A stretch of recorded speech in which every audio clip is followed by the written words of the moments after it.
Hello and welcome to Unstressed. My name is Dr. Ron Ehrlich. I'd like to acknowledge the traditional custodians of the land on which I'm recording this podcast, the Gadigal people of the Eora Nation, and pay my respects to their elders, past, present, and emerging.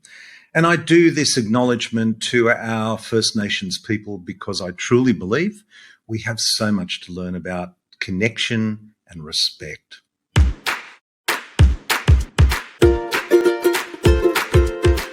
Well, today we are going to continue our exploration of burnout and the difference between burnout and chronic stress and a whole range of different things. But we're going to focus on this from the point of view of the individual, of you as an individual who may be chronically stressed, who may be facing burnout, who wants to start thinking constructively. My guest today is Dr. Sharon Grossman. Now, Sharon is a psychotherapist with over 20 years of experience and has written some wonderful books on this subject, which and has a podcast called Decode Your Burnout. She tells us all about that. There is so much in this podcast that is of great value. I felt like it was a therapy session on its own. I'm sure you will too. I hope you enjoy this conversation I had with Dr. Sharon Grossman. Welcome to the show, Sharon. Thanks for having me. Sharon, burnout, boy, is that a word that people can identify with? And obviously, this is what we're going to be talking about today. I know you focus your whole career on that, but I wondered if you might share with us how you got to this point. Of being a burnout coach? Yeah, absolutely. So I actually am a trained psychologist, and I started as a therapist. I have been doing that for about 20 years. And while I was still in grad school, I ended up going to one of the American Psychological Association's annual conference, and I attended this session with a psychologist who talked about what it's like to be a practitioner in a private practice. And one of the things that he said that really stayed with me was how burnout was so prevalent amongst therapists in private practice. And so at that point, I had kind of made this unconscious decision, I think, that I wasn't going to be in private practice because I don't want to be one of those people that burned out, you know? And so when I graduated from school, I ended up working for a nonprofit. And I was like, this is great. They take care of everything. There's didactics, which I really appreciated. There's a great team. Like, we do all these things. So it worked out really well. I learned a lot. But over the years, I kind of climbed up the ladder to the point where there was nowhere more for me to go other than management. And I said, I didn't go to school for 10 years to sit in meetings with people and talk about data and all of these kinds of bureaucratic things like that. I have no interest. So I started looking for jobs elsewhere. And as I really looked around at all my different options, I realized that none of them really fit because I was doing the search through the lens of my number one value, which is lifestyle. Okay. And so I realized if it doesn't exist, I have to create it, which meant that I have to go into business for myself. I have to be a practitioner in a private practice. And I said, well, I remember what that guy said, and I have to figure out how to do it smarter so I don't end up burning out. And so I got an office space that was near my gym, and I created my schedule such that I would see a few clients in the morning. I would have a large break in the middle of the day where I'd go work out, have my lunch, and then see my afternoon patients, and then do all my notes before I go home so that I could just like completely unplug. And so that's how I really avoided burnout as a therapist. But I was really intrigued with this concept of burnout, and I started doing some more digging and research into the topic.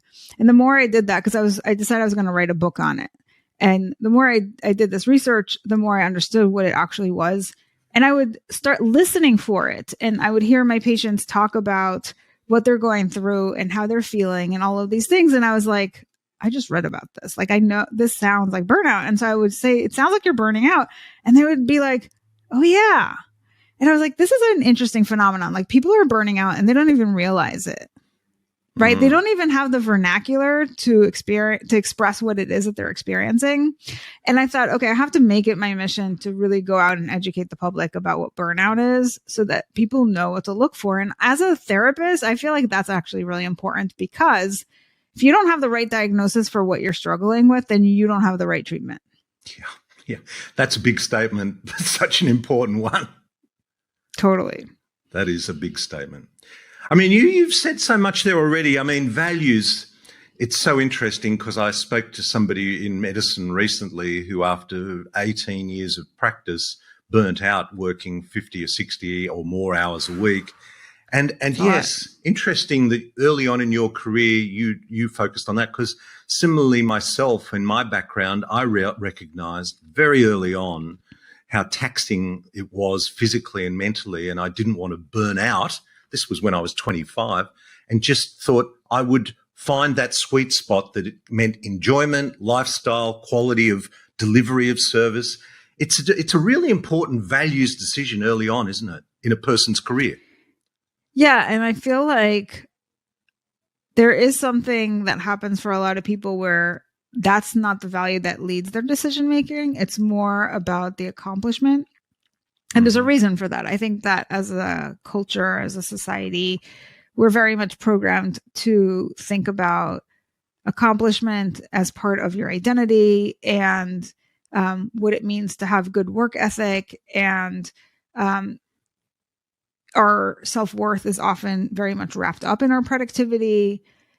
And so we're not focused on ourselves. We're focused on everything external to us, right? And the perception others have of us and what it means for us to get accomplished and to reach certain milestones and to be successful in the world, if you will.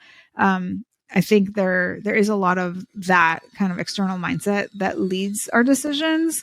And so it's really not that surprising that so many people are burning out. Yeah.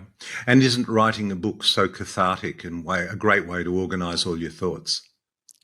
Yes, I do. I do have to say that when I decided that I was going to do more than just therapy, that I was going to go into coaching, everybody said, you have to write a book. And I'm like, well, I don't know what to write about.